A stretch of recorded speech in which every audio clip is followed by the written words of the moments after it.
She slid a trembling hand along the pantry's back wall and felt the give of a loose stone.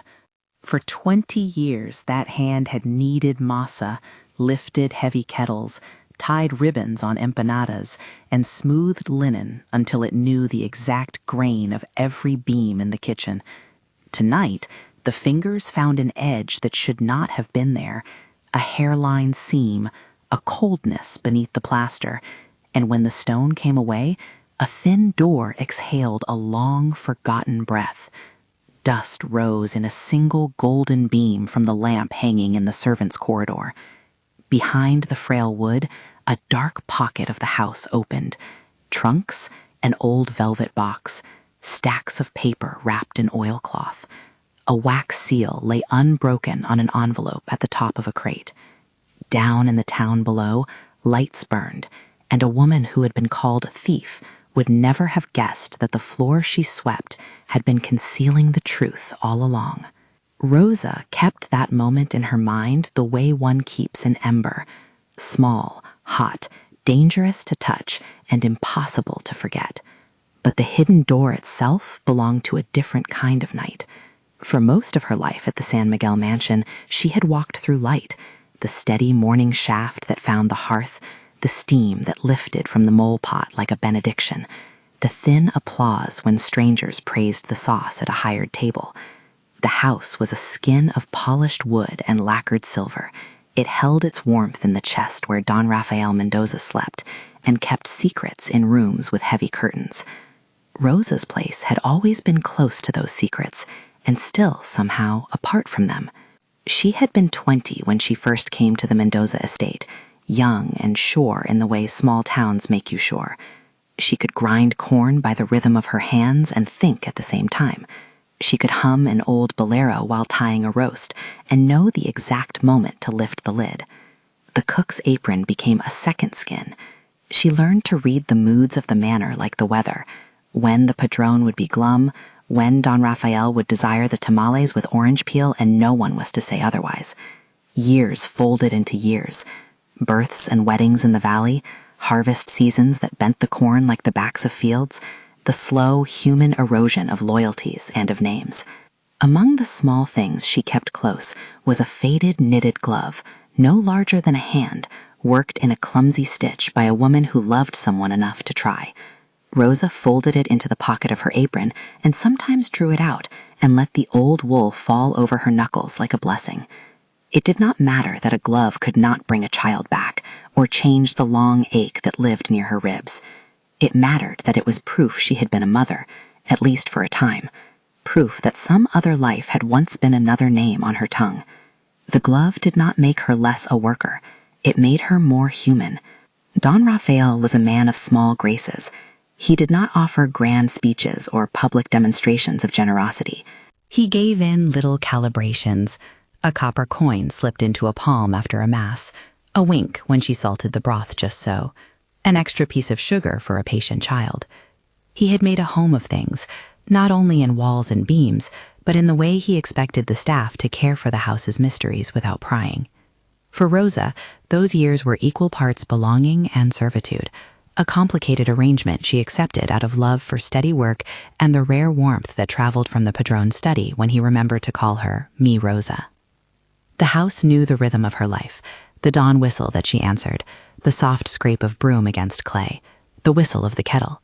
It knew the glove folded in her apron, the small photograph in a rust-tinted frame, edges softened by fingers and years, of a boy with a grin like a street lamp.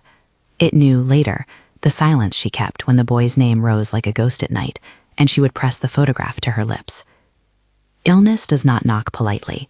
It settles, a slow winter, and Don Rafael's breath shuddered from room to room with less vigor than before. The household organized itself as if by memory. Nurses came and left, doctors from the town made notes in cramped script, and spoke to one another in thick, muted phrases that the staff overheard like rain. Valentina Mendoza de Aguirre arrived from the capital in proper mourning, silk skirts, hair done in a way that made the servants dizzy with the sense of distance. Her heels clicked with authority down the long corridors. She carried with her a suitcase and a sense of appointment, as if the world owed her things. She was the niece who had come to claim the line. The house adjusted its breath to match hers. When Don Raphael died, the estate did something it had never done before.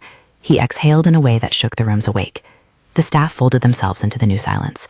The reading of the will was scheduled for the afternoon in the large dining room, the same room where the family had eaten in great sympathy for decades. Tables were pushed, chairs aligned. The notary, Licenciado Fuentes, arrived in black gloves, the soles of his shoes stirring careful patterns on the polished floor. The townspeople were invited for semblance.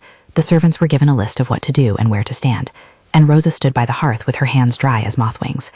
In the corners of the room, the air seemed edible. Old perfume and lavender and the lingering tang of citrus from Don Raphael's last breakfast pooled in breaths. The notary read as notaries read in small towns, modest, precise, each word a measured instrument that could tilt fortunes. He named small bequests to the staff, coins for the laundress, wine for the gardener, a porcelain set for Lupita, the housemaid whose laugh rose like bells. Then, as if the word itself were a shape to be cheerful with, Fuentes pronounced a particular gift with a voice that made Rosa's palms sweat. It was an object, a ring of modest gold, destined for the cook who had warmed more hearts than plates. There was a mention, minimal, almost embarrassed, of a greater portion to be kept for one who understood the house's true keeping. The way the notary's eyes slid across the ledger made the assembled bodies shift. Valentina's face did not betray anything at first. She set her handbag with a careful click and smiled like someone folding a letter. The evening did not end with harmony. Valentina's smile hardened the way ice does after it pretends to melt. She took to the role the town expected, ornate, cold, fastidious, and with her came accusations thinly veiled by outrage. The next day, a ring appeared missing from Mrs. Aguida's jewelry box, or so Valentina claimed. Gold coins went unaccounted for. A silver fork had disappeared. Valentina's voice in the kitchen was a blade with a ribbon. She suggested malice where a mistake might lie. She used the household's old fear of scandal like a broom to clear the floor for her own measures. Rosa felt the accusation like a physical blow, a plate slipping from her hands, the crack that follows. At the meal where Valentina made the claim, voices rose and lowered, like waves beating against a reef of denial. The cook's face was wet, but not with tears, only with the steam of the pot she had tended all afternoon. Lupita clung to a cup as if to steady herself. Esteban, the capitas, stood too still, a man teetering on allegiance and duty. He had been Rosa's friend. His boots had walked beside hers over the same ground for years, but the force of a family's word can rearrange even friendship into shapes that serve its purpose. Valentina did not simply accuse. In a manner as deft as her manicured fingers, she produced objects that fit the narrative she wanted. A coin whose edge had the same mint mark as the house's silver, a handkerchief with a monogram that had been washed many times but still looked like the household's own. Someone, whether by prior planning or in the heat of opportunity, found these trinkets in the corner of Rosa's room, tucked beneath cloths where she kept the only thing she had been allowed to call her own. The sight of them was a betrayal as public as any. Voices hardened. The notary clicked his tongue and suggested a report be made to the municipal guard. The small-town world constricted and pointed. There was no need for a trial like in a capital. Rumor walked faster than law. Rosa, called before a pale circle of neighbors, was asked if she had taken the ornaments. She spoke then with the same economy she used to season food. Honest, slow, precise. "I did not take them," she said. Her words were not a plea for mercy. They were a statement of fact. But facts have unreliable weight in rooms where reputation is a heavier thing. The guard took them at their word. For one night, they removed her to the municipal cells as a ritual of procedure, a public demonstration that justice had been observed. The cells smelled of old metal and damp stone, and the light that seeped in from a narrow window was a thin, accusing finger. Lupita, Esteban, and Padre Miguel moved in the periphery like surgeons uncertain if they would be allowed into the wound. Padre Miguel came to the station with his cassock dusted from rooftops and his face soft with the knowledge of small cruelties. He stood with an authority lent not by law but by the steadiness of the parish. Esteban's jaw worked. His eyes avoided Rosa's, as if the sight of her could decide him. Lupita looked ready to speak but held back, tears like pearls on the verge of falling. Don Raphael's servants had their loyalties, some visible, some buried, and the night had divided them with a blade that made even friends choose edges. When she was released the next morning, no verdict, only release, Rosa walked through the town with a notoriety she did not seek. Children pointed. Elders lowered their brows in a particular disappointment. Men she had known all her life turned their backs as if disgrace could be contagious. Rosa slept that first night against the gallows of silence, in the square, beneath a market awning where the smell of spices still clung. She wrapped herself not only in the shawl she carried for warmth, but in the glove tucked in the inner fold of her apron, rubbing the old stitches with a thumb that trembled at the memory of a small hand. The exile was not dramatic. No travel, no dramatic packing. The house was a set of rooms and the town a ring of gossip. The exodus of one woman through the streets was enough to make the world bend its face away. The men at the bakery refused her bread at first. A woman in the market hissed at the sight of her. Rosa did what she always had, went from place to place on errands, accepting offers of small kindnesses in some cases, and in others being met with cold suspicion. She moved as if through a landscape of glass. Each step made a noise. Yet even in humiliation, Rosa carried an inner faith in the house she had loved. When nights were longest, she thought of Don Rafael's soft hand on her shoulder, the time he had slipped her an extra coin for a sick nephew in the valley. Those memories were both a balm and a knife. They reminded her of a man who had loved her in ways that did not cross the rigid line of family titles, and of a world where loyalty could be both treasure and trap. Padre Miguel found her in the square, kneeling as if in prayer, though she had no oil to light a candle. He offered the small things a priest can offer: bread, a blanket, a place to sit in the sacristy while the parish slept. "You come like a woman who carries the weight of a house," he said, not in pity, but in the simplicity of a man who had learned to speak plainly. He was one of the few who remembered how Don Rafael had once lingered in the kitchen to taste Rosa's piñón sauce as if it were a sacrament. "No one is above the law," the padre continued, "and no one is below human decency." Outside the parish, Esteban walked the lanes with feet that could not decide which door to knock. He had seen things in the house that did not fit the tidy story Valentina told. He had once watched Don Rafael hand a note to a woman with hands like Rosa's, and then seal it in a drawer. He had told himself small lies, convenient loyalties, until the night of accusation, when those lies became sharper than the truth. There was shame in that. He had not wanted to risk his position for one woman's reputation. Now that devotion had turned to a weight that sat on his chest like rain. In her exile, Rosa found shelter in rhythms. Padre Miguel arranged for her to cook occasionally for the parish feast, simple tasks to keep her hands busy and to let others see the steadiness that did not break beneath the world's mutterings. She washed dishes at the little chapel kitchen, feeling her own arms move the way they always had. The glove was still in her apron. She let the wool run between her fingers, as if to remind herself that mother is not merely a role for which the world gives medals. It is an identity that endures. Word of the accusation traveled back to the manor like smoke. Valentina held court in the study and walked the halls with the regal air of someone refining a victory that felt, in her opinion, overdue. She told the story in a number of ways, depending on the audience. To the gardener, she spoke of theft and betrayal. To the notary, of misplacement and loss. To the town's merchants, she implied a fall from grace that would make the Mendoza name tremble should it not be addressed swiftly. Her hands moved with the assurance of someone familiar with the art of erasing others to make her place more visible. But in the quiet corners of the house, people whispered. Lupita would drag the mop and let her eyes linger on the spot where Rosa had once stood arranging plates for a family portrait. She would not, Lupita began to say, then stop, as if the words might be contagious. Esteban, who had shared a small joke at sunset with Rosa more times than he cared to admit, walked the storeroom at night and felt pity like a hand on his chest. Something inside him shifted. A small, stubborn voice asked questions that pride and fear had been answering all along. The notary, Licenciado Fuentes, was a man trained to see paper as the bones of truth. He had presided over estates and disputes, his eyes trained to ferret out where a signature might hide a promise or where a fold could contain a lie. He returned to the mansion not only as a guest at the funeral, but as the keeper of a process that must be observed with the slow machinery towns required. He had read the will with the precision of someone who had seen how small things, an inadvertent clause, a misplaced comma, could change lives. There were murmurs that certain things needed a second look. Among the servants, someone mentioned in a voice too low to be heard by those with the power to do anything that Don Rafael had been a man who kept his secrets well. He kept boxes because he did not trust words alone.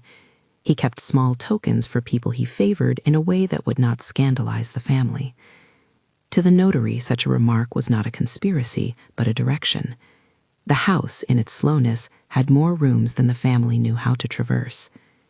It was on an afternoon when the kitchen windows steamed with rain that Lupita found herself in the pantry looking for extra sacks of flour. One of the shelves had always had a loose stone along the back. It had been there for years, an irritation the servants avoided because the maitresse d'hotel said that if you started to count imperfections, you never finished. She stooped, reached, and the stone came away. At first she thought of mice and the small things households hide from one another, old nails, a child's lost toy. Then the hollow sound the wall made when her hand moved along it made her stop.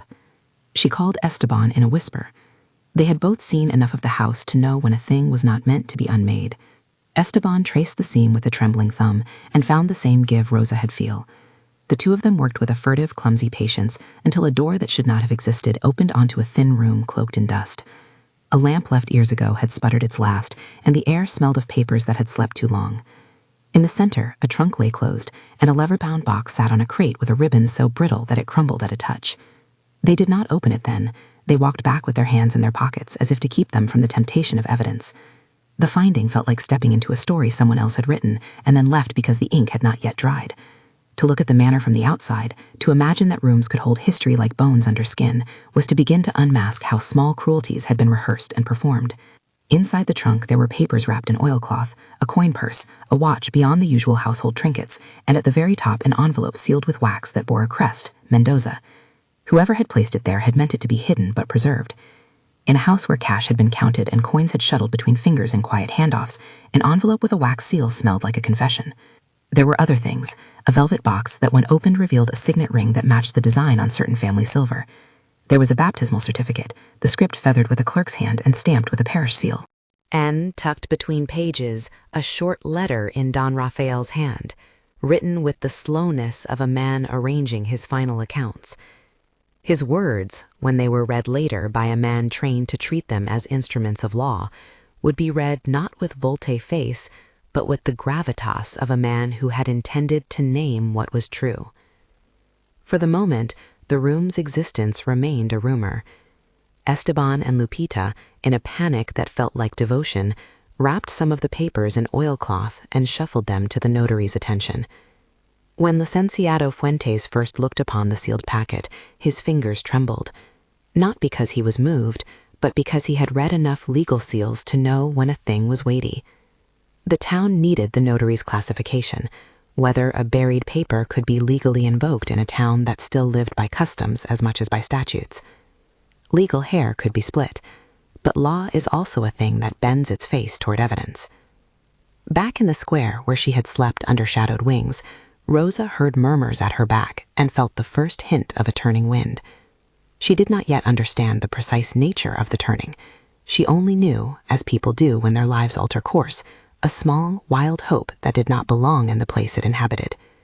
She carried the glove in her pocket and held it so tight that the wool left small grease from her thumb on the fabric. To hold a child's token in the mouth of upheaval was to stake a claim to a kind of human proof that other men's documents could never erase.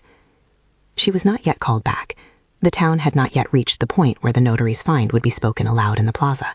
There was enough bureaucracy and enough cautious tongues to keep a secret's discovery from spreading like a field fire overnight. But someone in the manor now knew there had been a room that hid a man's intention. The awareness sat heavy in the air like an omen. On a night when the market closed and the church bells had long since stilled, Rosa sat by the chapel's small heater and watched the priest at his prayers. Padre Miguel's voice had the cadence of one who stitches wounds with scripture, not for sentiment but for steadiness. He placed his hand on Rosa's shoulder in a kind of benediction that did not demand gratitude. "You remember him the way you remember bread," he said softly. "Not with hunger always, but with the necessary knowledge that this is how life feeds itself." "Don Rafael would not have wished harm for any of us," Rosa answered, the glove lying in her lap like a small patient animal. "He had a heart that held women in the kitchen as if they were family, Padre. And yet," her voice found a crack and fell into it, "and yet the house can shelter those who hide in its walls." Padre Miguel made no promise of immediate justice. He could not. The world is not, he had taught, obliged to be immediate. "We will see what law and truth bring," he said. "But remember this. To be called a thief is a thing of the tongue. To be one is the thing that binds a soul. You will carry whichever they choose to bind upon you. Choose how you will carry it." Rosa folded the glove into her palm and looked at the small, worn stitches. They were not enough to change the world, but a thing is often changed by the accumulation of small, honest hands. She thought of the hidden door and the way it had breathed when opened, a concealment revealing itself like a wound opening to air. She thought of the ring in the velvet box and the wax seal, and of Don Raphael's handwriting, slanted and slow. In the mind of a woman who had spent a life making order out of chaos, the house's hidden room felt like a promise, a place where truth could be kept safe until someone with the patience to read it came along. Outside, the wind took the edge off the night and sent a scatter of paper down the lane. The town slept, except for the notary, who sat with a lamp and the sugar-sweet smell of cigar smoke, and for the servants who tossed in small, restless beds. Inside the manor, wood sighed, and the curtains, still newly washed, were starched and obedient.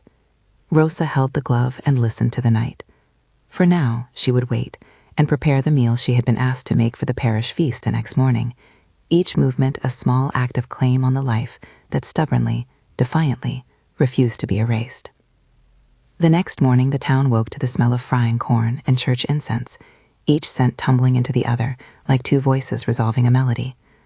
Rosa stood before the parish kitchen stove with her hands deep in masa, fingers folding dough as if prayer could be pressed into the bread.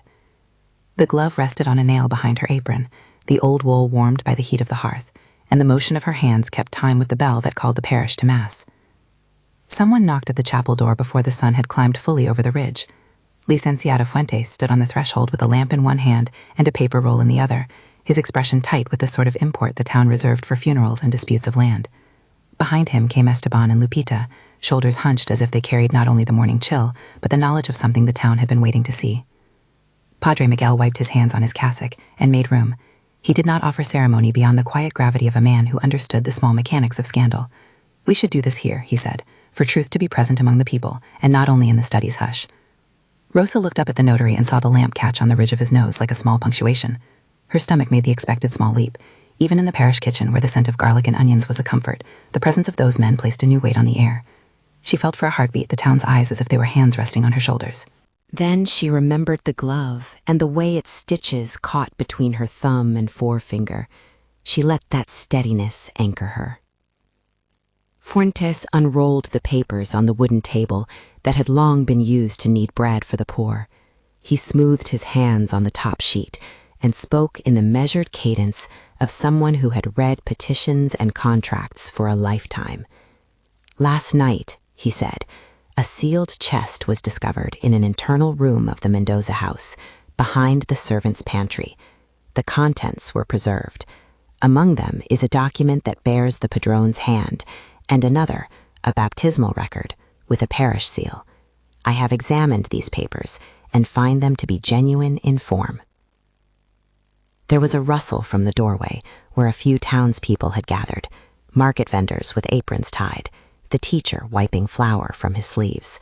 The news spread in their faces, like wind lifting dust. Fuentes, with the notary's clean precision, opened the envelope that bore the Mendoza crest. His fingers did not hurry. The room made itself quiet to listen. He cleared his throat and read aloud, more to the room than to Rosa or the men standing beside him. Don Raphael handwriting was spare and deliberate, the kind of script a man used when he wanted no pretense of flourish to distract from the thing he intended to say. "It reads," Fuentes announced, "To whomever honors this household, know that of all who have kept this home, one has carried more than labor upon her hands.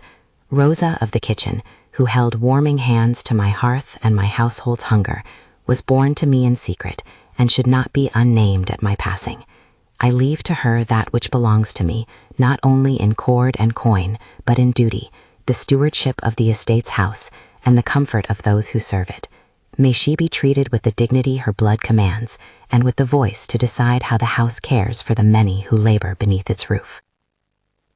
When Fuentes lifted his head, his eyes were moist not with sentiment, but with the recognition of the law's effect. A man's writing unrolled like a map and exposed a route that could not be walked back. For a moment, the world held its breath. Valentina had been in the study at dusk the previous night. At least, that was what everyone expected. She was not in the chapel now, but when the word blood fell from Fuentes' lips, It traveled there faster than she could. She arrived at the parish like a storm that had been summoned, her skirts shaped by silk, and her jaw set in a way the town understood as a weapon. Her cheeks were slightly flushed by the walk. She had a handkerchief folded estate fashion in her gloved hand.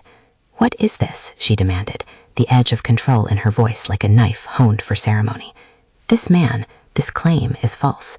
How can such a thing be read aloud? Where is the will that names such a role with legal clarity?" Fuentes placed the letter on the table as if it were a small altar. This document was found in the room behind the servants' pantry, sealed with the Mendoza crest. It bears the padrone's hand and signatures that, in my reading, cannot be dismissed as mere scribble. Valentina's mouth curled. "Men write many things when they are ill," she said. He could have been confused or soothed. Words do not always bind, licenciado. Law must be precise. Esteban stepped forward then, a figure who had been built of deferment and habit, who had allowed silence to become the measure of his courage. His jaw worked as if he had rehearsed confession for days, and now allowed the words to slip. "I have something to say," he said. "When I went to the pantry to get sacks this week, I did not mean to find a door. I saw—" He stopped, eyes falling away as if the shame of reticence had been peeled back. He drew a breath. "I saw Señora Valentina near Rosa's room the evening after the will reading. She had something small in her hand, wrapped cloth, and she was careful, like a woman counting how little could be shown and yet speak enough. I thought it strange then, but I needed my post. He swallowed and met Rosa's eyes for the first time. I thought it none of my business to interfere. The chapel was an animal of reaction then. A murmur rose. Some faces softened with sorrow, others hardened like bark. Valentina's face went from composure to a tightness that made the bone in her cheek stand out. "You are a liar," she snapped. "You would accuse without proof." Before the word finished, Lupita, whose life had been an unending measure of small loans and quiet observations, stepped forward. Her knuckles whitened around the hem of her apron. "I was in the pantry that night looking for sugar," she said. "I saw the same. I saw her fold the cloth and slip it. I thought perhaps she was an anxious woman, but now—" her voice broke and then steadied. "Now I see why my conscience would not be silent." Padre Miguel watched them with the patience he had learned over long years. He had seen confessions and stovepipe stories, and he had seen more than once how small-town fear could make witnesses of the honest and liars of the brave. "We will speak plainly," he said. "It is better to truth than to hide behind the safety of rumor." Valentina's hands trembled at last. She had always relied on the town's reticence, but now the reticence had become a net that caught those who stepped into it. "You have no proof," she cried. "You are making claims that will ruin me." "Who planted the trinkets in Rosa's trunk?" Fuentes asked, voice low as a verdict. "If we accept the letter found in the hidden room, then the acts of planting items in another woman's space amount to a malicious intention to disinherit." Valentina laughed then, not a mirthful sound but the brittle snap of a snapped cord. "And who among you will stand in judgment? The gardener with his dirt? The maid with her mop? The capataz who knows the rhythm of the kitchen?" You would trust the memory of those men and women who stand when it suits them and fold when it does not? Esteban's face went from sallow to bright as a man emerging from a fog. "No," he said simply, "I will not fold." He told of the night he had seen Valentina moving through the servants' wing, of how he had followed once and seen her place small objects in a corner where Rosa kept things. He told of the brown cloth with the Mendoza embroidery he had found stuck in a gutter outside the servants' room and kept, because he did not yet know how to behave with a truth that might cost him. "I hid it because I feared for my job," he admitted. "I am ashamed. But now that a man's handwriting names a truth, I cannot hide my cowardice behind silence."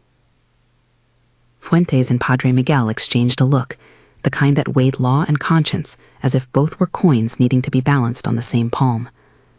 The notary took the embroidery Esteban offered and unfolded it with fingers that did not tremble. The cloth bore the Mendoza monogram, and beneath it were traces of the same dirt that clung to Rosa's shoes after a long day by the hearth. Valentina's color left her altogether. Her voice was suddenly small. "You," she began, then stopped, mouth opening and closing like someone who had reached for words that did not exist. She had no explanation that would not sound worse than the act itself.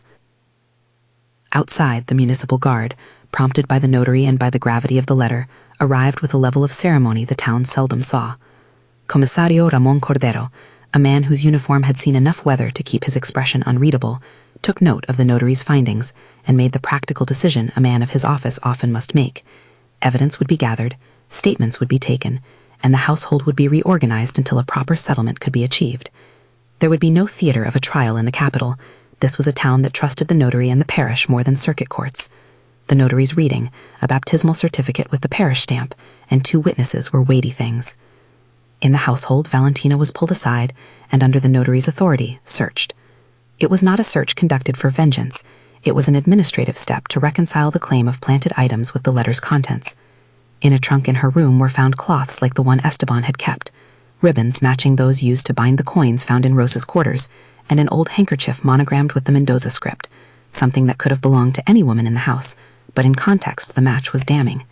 Her servants, asked separately, began to tell a pattern: small offers of coins in exchange for midnight errands, a maid given a gift in return for cooperative silence.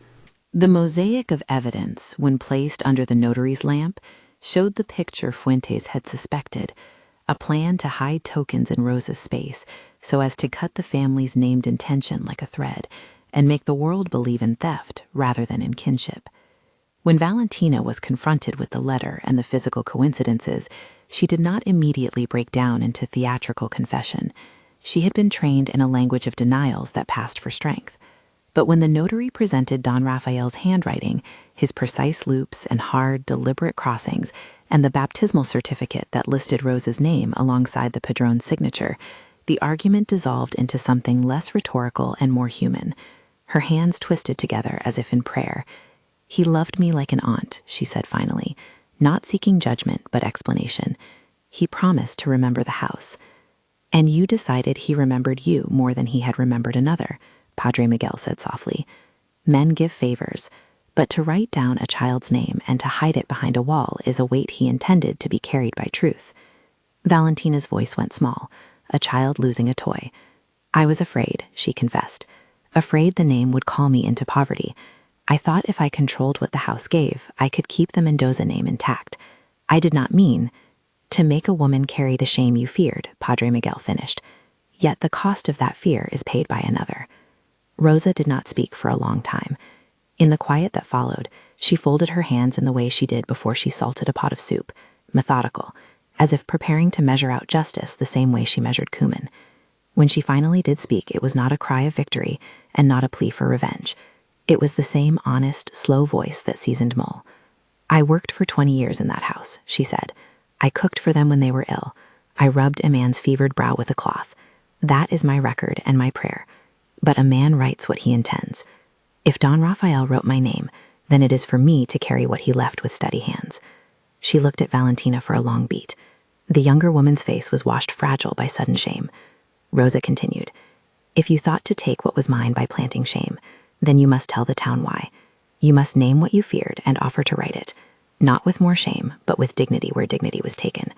Valentina's shoulders crumpled, and for the first time in the town's memory, she lowered her eyes before those whom she had expected to fear her. "I am sorry," she said. Her apology was raw, not polished, and the town felt it like a pebble dropped into water. The ripples moved outward. There was no triumphant sentence pronouncing Valentina ruined. The notary and the commissario sorted the legal consequences, the return of any property that had been misappropriated, a public note of the will's authentication, and a formal record that would adjust the house's stewardship. It was decided, civilly but decisively, that Rosa would be restored to the house and acknowledged, in the way papers can acknowledge such things, as the padrone's daughter and as a steward with voice. There was talk of legal counsel from the capital, but in the moment the notary's reading and the public confession were enough to bind neighbors to a course of action. Word spread through the town the way wind scatters seeds. Those who had once turned away now found their mouths moved by a different impression. They said Rosa's name not with the flatness of rumor, but with the respect of one who had been proven true. The bakery that had once denied her bread opened its door. The teacher called her to ask if she would accept a request to cook for the school festival. There were small reconciliations, and the awkwardness of neighbors who had to acknowledge they had erred. Esteban's redemption was a private thing. He had made his admission in public, and later that week he came to Rosa with his head bowed and hands full of the sort of contrition that buys no favors, but makes possible the slow mending of hearts. "I thought of my sons," he said then. He had, earlier, been careful not to mention children. Now he let that thread show. I thought of the place I want them to have in the world.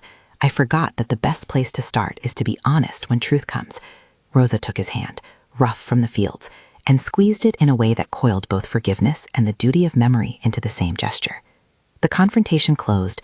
The house did not immediately transform into a utopia. Change in such places is like pruning a vine. The cut is sharp, and then the waiting is long.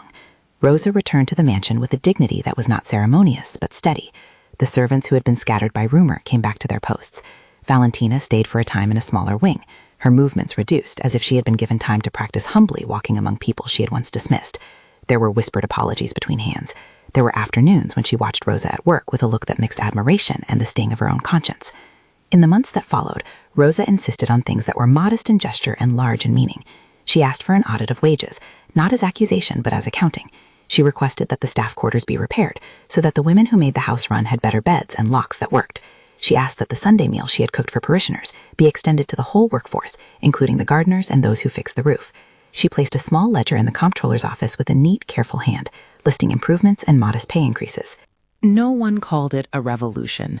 It was rather a settling of accounts toward decency. The hidden room itself changed its purpose. Where once it had been a literal container for a secret, it became a space of record and remembrance. Rosa had the notary seal the trunk again, and then, with her own small ceremony, opened it and took from it the baptismal certificate, the letter, the velvet box with the ring. She kept the child's glove. Its wool had softened further, and placed the velvet box to one side as a thing that belonged to the house but would be handled now by someone who understood its burdens. She converted the narrow room into an office with a small desk and a lamp that cast its light into the dust motes like a quiet sun.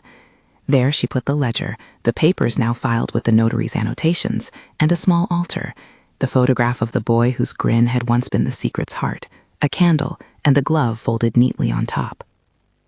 On the first Sunday after her return, Rosa stood before a long table set under an awning and called the workers to sit. They ate mole. The sauce simmered with the same patience Rosa had used her whole life. As people ate, she spoke of the house not as property, but as a responsibility. "We will keep the silver and the gardens in good order," she told them, "and we will also keep each other in good order.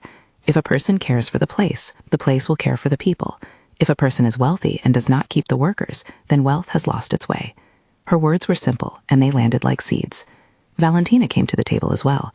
When she sat down, her hands were bare. She did not speak much. When she did, her words were quiet and precise. "I was wrong," she said.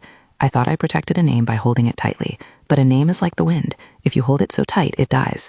I offer my apology." She bowed her head to Rosa and, in a small but public gesture, placed a coin on the ledger in front of her, a coin that matched many in the estate's purse, a small sign that she accepted the new accounting. There were those who wondered if Rosa would accept Valentina's presence as part of the household. Her answer was practical.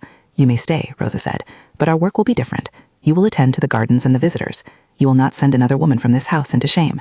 We will have rules here about how we treat one another, and the law will be our instrument when those rules are broken." Valentina carried that condition with the humility of someone who had been seen for what she was. She did not become a friend to Rosa overnight. Reconciliation is the slow baking of bread, not an oven miracle. But she learned to watch Rosa's hands and to see labor as a language, not a hierarchy. The townspeople noticed the changes because they were tangible. The laundry room had new lines and stronger pegs. The gardeners received extra coal in winter. The case of the maid who had been threatened with dismissal for a small debt was reopened and resolved without scandal. Rosa made sure the payroll was transparent and that disputes had a place to be heard with a neutral presence. Padre Miguel agreed to mediate disputes when they could not be settled by the steward. The workers found their voices in small ways: a new pot for the kitchen, a repair to the bread oven, a promise to the seamstress that her children would receive butter in their porridge on Sundays. Rosa kept the glove close in her new office. At night, when the Manor's roar dimmed to the hush of a field at dusk, she sat with the lamp and the papers, and sometimes wrote little lists in a neat hand.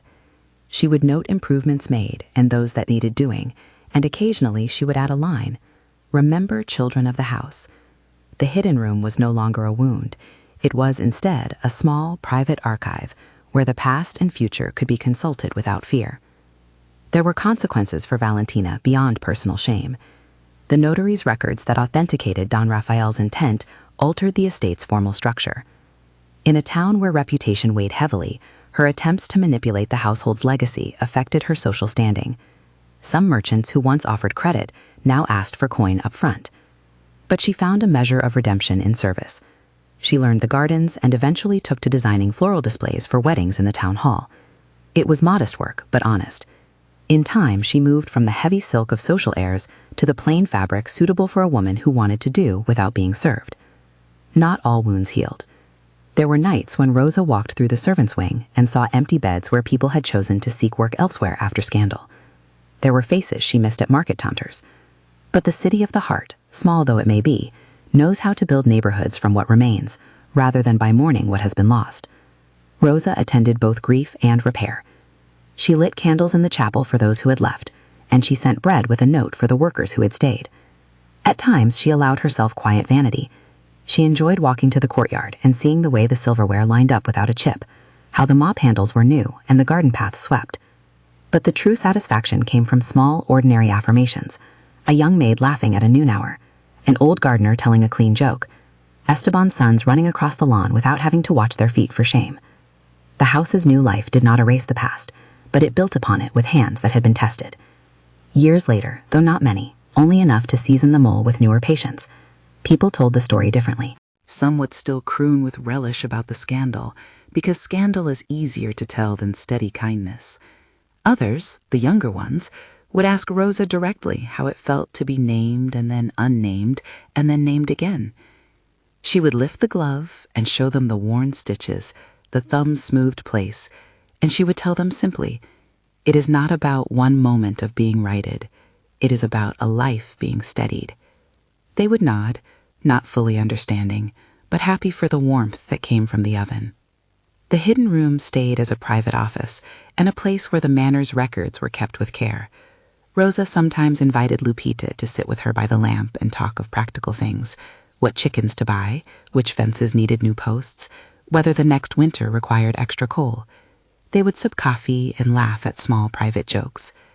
Rosa kept the notary's folded letter in a drawer that she opened on quiet mornings, not to be triumphant, but to remind herself that words can bind when given by a man who understands the weight of truth. Padre Miguel grew older and grayer and often visited the office to consult on the ledger. "You have made the house less a bastion and more a home," he said once, looking around at the neat stacks of accounts. Rosa replied in the straightforward way that had become her habit. "A home must feed the people who keep it." The priest smiled as if he had expected nothing less. Valentina, in time, learned to perform humility with honesty rather than affectation. On occasion, she would sit by Rosa and ask about recipes and how to treat a roast so the meat did not toughen. There was an uneasy humor in watching a woman accustomed to being served learn to measure salt by taste and not by training. In private, she would sometimes press a flower into Rosa's hand as a small apology that did not require words. Not every day was filled with easy reconciliation.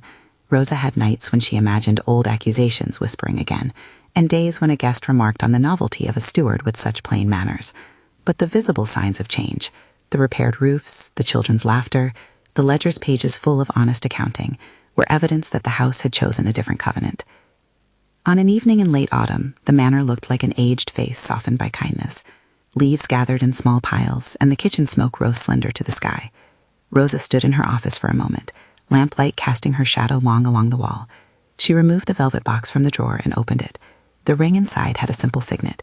It was a weighty thing, but not gaudy. She thought of Don Raphael and how he had held women close in ways that were sincere, if secret. She thought of being a mother and the socket of loss that never quite ceased. The glove lay over the photograph of the boy.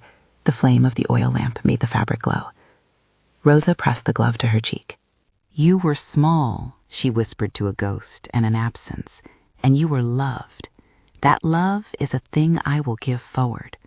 She set the glove on the desk beside the letter and the ledger, among the instruments of care, and closed the drawer with a steady hand.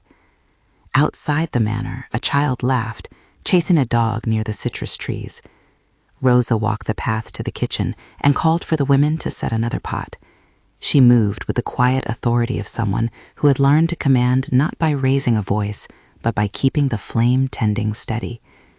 When the workers assembled that Sunday under the long table, Rosa stood at the head and looked at the faces that had once judged her and the faces that had stood with her. "We will keep feeding each other," she said. "We will keep what is honest. If a house is to be a home, it must be kept by many hands and many hearts." Later, when the day had sunlit ended and the meal had been cleared, Rosa walked alone to the narrow door behind the pantry. She pushed aside the stone she had once found herself and let the secret room breathe its dust. The lamp in her office burned steady.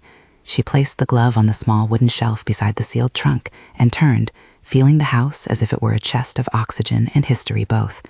The hidden room was no longer a place of concealment, but a quiet witness to what had been and to what had been set right. If anyone asked whether she forgave Valentina, Rosa offered a caution. "I chose not to take revenge," she would say. "Revenge is a noise that hides a wound. Forgiveness is work. I prefer work." That answer satisfied some, annoyed others, and gave the rest a thing to think with: how a life of labor could be transformed by a single act of recognition and the sustained practice of decency afterward. The estate did not become flawless. Men and women grew old, mistakes were made, and sometimes old habits returned like thorns. But within the house, something had changed. The invisible labor had become visible. The stories told about who owned what had been tempered by the truth that people are more than their tasks. Rosa kept her glove folded in a pocket of the ledger drawer, and at night would sometimes lay it on the table and look at the letter that had named her. It was a small ceremony to remind herself that names, once spoken aloud, shaped the world. Months later, when a young woman from the town asked Rosa if she would marry, an oddity in a place where the marriage of a steward was a novelty, Rosa smiled with the kind of quiet mischief that had never left her. "My first marriage," she said, "was to work. It is a respectable partner." Her listeners laughed, and in the sound there was a lesson. Dignity had returned not as a decree, but as the outcome of steady choices. When people passed by the manor, they noticed the difference now, not in utter grand gestures, but in the small scenes. The cook's apron clean and new, the children playing freely, the notary's visits becoming routine counsel rather than scandalous summons. The hidden room, with its trunk and boxed papers, remained sealed when necessary and open when records were needed. It served as a memory that things once hidden do not always remain so, and when they are revealed, the measure of a community is how it chooses to respond. On a night when the moon was thin and the stars seemed to hold their breath, Rosa sat by her lamp and wrote a short list of things to do: mend the school sweater, pay for Esteban's boy's medicine, fix the roof of the laundry room. She closed the ledger and for a moment felt the quiet joy that comes from balancing a day's accounts with truth still clear. She took the glove and pressed it to the photograph once more, then placed both back into the drawer beside the letter that had changed her life.